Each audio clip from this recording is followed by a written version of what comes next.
This is Coach Lee, and in this video, I'm going to talk to you about the so-called 30-day no contact rule. Take a quick second, click the subscribe button below so you can be notified when I have more videos on relationship dynamics, breakups, mindfulness, marriage, and success in life. So a lot of people talk about the 30-day no contact rule. And in fact, a lot of the comments on my videos will refer to a 30-day no contact rule as though I've ever suggested it, which I have referred to the no contact rule, obviously, if you've seen any of my videos. But the 30-day no contact rule is a different category because people tend to think that there's this magic number of days to where your ex is ready for you to contact them. And that's sort of what it's suggesting, is that if you can just wait this long, then you can contact them. Whereas waiting 30 days is certainly better than nothing. It's better than the response most people tend to have after they've been broken up with, because usually they're in a panic. They're feeling like they have to do something immediately or they will lose their ex forever. It's as though they have their ex by the hand over the side of a cliff and they've got to pull them up because they're slipping. That's what it feels like, when really time is more on your side than that. And I have a video called No Contact and the Power of Time, which I will link to in the description below. But a lot of people will ask me, what do I think of the 30-day no contact rule? And the concept is basically that if you wait 30 days, your ex will be ready and you can contact them. And people who talk about the 30-day no contact rule will often give little messages you can send after 30 days, as though your ex is receptive enough for this, and then you kind of back off and you do another message, and your ex is slowly gotten back. Others will act as though after 30 days you can contact them and you two will just get back together almost instantly. And a lot of times these people will say this based on nothing, but maybe seeing a video that someone else did, or they heard someone talk about it and they think it sounds like a neat title, and it's not really based on experience. I'm fortunate enough to have worked with thousands of couples over the last 2 decades, and I can tell you that 30 days is usually just not enough time. Now, there's always exceptions. I have seen it work before 30 days. I've seen it work in 4 days. I've seen it work in less than that. Sometimes when you just stop, when you don't reach out to this person, when you give them the breakup, when you just do nothing and you just give them your silence, it can be powerful, and there's no certain number of days that it will take. But everything in life is based on probability. It's difficult to name something that's certain. People can walk out on you. Lives can be lost. Politicians can cheat you. Your heroes can fail. All kinds of things can go wrong. Very little is certain. And so trying to say on this day every ex will do this is ridiculous. 30 days is better than 0. But generally speaking, I can give you some numbers that actually have cases behind them and science behind them. 45 days is a point that I talk about in my emergency breakup kit as being a very important day. It's a general day, meaning somewhere around 45 days. It could be 55 days. It could be 40 days for your ex.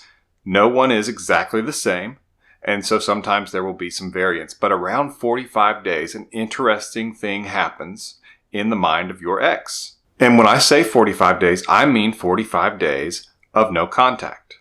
It is at that 45-day mark when the potential, the capacity is there for the chemicals associated with separation anxiety are at their highest. That's when they can be their highest. And so it's kind of interesting to see a lot of times in the comments where people will say, wow, it was right around the 45th day that I heard from them. But at the same time, other exes will feel that pressure. They'll feel that pain, that sense of loss, that separation anxiety on day 45, and they don't reach out. They fight it. And I have a video about that where I say, does no contact work on a stubborn ex? Or in this case, maybe a shy ex. But we're talking about someone who did not just wake up and decide they wanted to break up with you.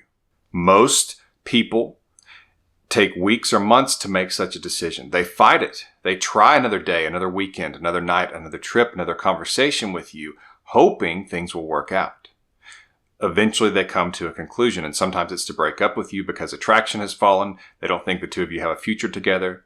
There are some things about you or the way that you two interact they feel like is not good for them, and they eventually decide to break up with you. And so a lot of times that's why they don't trust it, because they know that it took them a while to get to that conclusion. And so to undo that, to get to where they trust their change of heart, might take a while. But on day 45, the potential exists for the chemicals associated with separation anxiety to be their highest, which means your ex will be considering things, regretting things, wondering if the breakup was a mistake, perhaps the most on that day. And it can get stronger going on after that. Day 60, day 65, day 75. Now we're talking just in terms of the math on this and what I have seen in the past 2 decades as a relationship coach and being able to see research on relationship dynamics, including marriage and dating. So when people talk about the 30-day no contact rule, generally speaking, it is not enough time. And sometimes people will respond in the comments when I have a video that's about no contact, and they'll say, yeah, I tried the 30-day no contact rule. It didn't work. And they'll act as though I'm just wrong.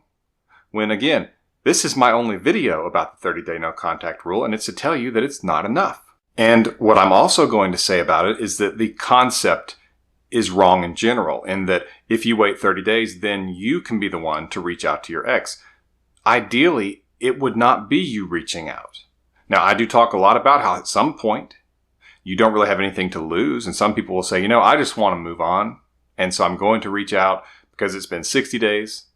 Even though, again, no magic number, I'm just giving a ballpark, at least sort of a minimum.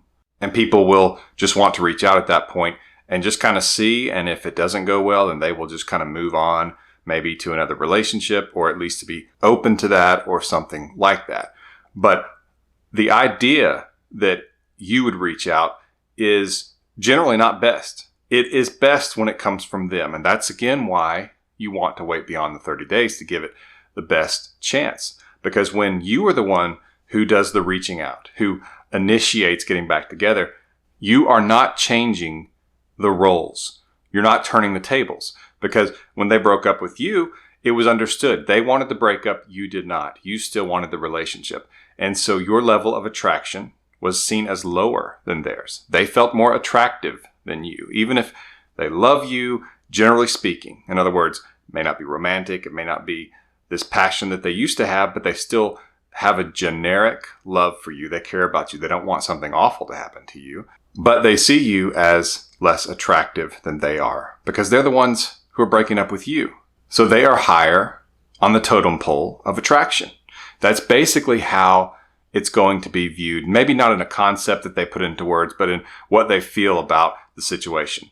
And so if you are still the one pursuing and you're the one who contacts them after 30 days and you're the one saying, let's get back together, or even just trying to be casual, and people think sometimes that they aren't obvious. They'll reach out about something and think that it's a sneaky way to sort of go through a back door and get back together with their ex. But usually your ex suspects that you're trying to do something because, again, they're the ones who dismissed you, so they kind of see you as lower than them a little bit, that you're wanting the relationship and they don't, that they rejected you. It's sort of a power trip for a lot of exes. It's an ego trip. It makes them feel very attractive, and they will see you as trying to do whatever it takes to get back together with them. And obviously, there's variables in terms of how much they feel this about the situation. Sometimes maybe it's just slight. Sometimes it is significant. But they are going to be suspicious when you reach out. They're going to think, oh, here it is. I knew this was coming. They're going to reach out and try to get me back. And again, I talk about this a lot in my emergency breakup kit and in other videos. So if you subscribe, you'll be able to get more videos on this topic and on relationships, attraction, mindfulness, and marriage. So hit the subscribe button. But basically, your ex assumes you're going to keep pursuing them. That's what makes the breakup easy for them because they don't feel like it's a breakup. They feel like if they want you back, you are always an option. So they don't ever have to feel the loss. You did because they were the one who had the power and broke up with you. And so you felt the loss. They felt control. And I talk about how we make our ex our dictator a lot of times because we give them all the power and all we can do is beg for their mercy, which is a terrible situation to be in. And you further that when you are still the one to reach out. You basically keep them in the role of dictator because you're still trying to get them back. And so even if you two do get back together, there's still maybe that feeling that you were the one who did the dirty work. You're the one who cleaned things up after the breakup. You're the one who fixed what they broke. And it kind of puts them in a position where it's easier to break up with you because they feel like there's no danger of losing you. You'll just come back again. You'll take care of it. That's not a good thing you want. That's not a good situation you want to be in a relationship. They think, if I break up with them, no big deal. I can always get them back. In fact, they'll come back to me. They'll make it easy for me. You want them to have to come face to face with the idea that they could lose you. That's very important because they need to learn what it's like to actually feel like they've lost you or that they could. That's when they really see what you mean to them and your role, your value in their life. And that's what you want them to see. You need them to see that if you want to get them back and keep them. And if you just wait 30 days and contact them, you've just taught them that you will wait 30 days and contact them. That's a good recipe to get dumped again. It also puts you in a less attractive role. So ideally, it would be that you would go into no contact and your ex would be the one to reach out to you. Doesn't always happen perfectly. And I'm not into making a philosophy something that always has to be followed to the T. But understanding the general concept will help you to at least have direction and a guide. And in this case, 60 days is more like an appropriate number. And no, I'm not going to call it the 60-day no contact rule because, again, ideally, you would not contact them at all. You would let them be the one to come to you. Doesn't always work out that way, but that's the ideal version. That gives you the best chance of getting them back. That also gives you the best chance of keeping them. It's also the best for you because you should be the one who has your ex coming back to you and realizing their mistake and asking for you back because you're the one who's been hurt the most likely. You are the one who has been hurt as far as the loss and feeling like maybe you're not as attractive as the other person or as attractive as you wish you were. So the real reunion, the real coming together again, the real putting back together the pieces is when they come back to you. That's why the so-called 30-day no contact rule really just doesn't cut it. Be sure to check out my emergency breakup kit. I'll link to it in the description below. And please subscribe to this channel so that you can get more information on my videos and content that I have coming out. If this video has been valuable to you, you can leave me a tip with a link to my tip jar in the description below. This has been Coach Lee, and as always, thank you for watching.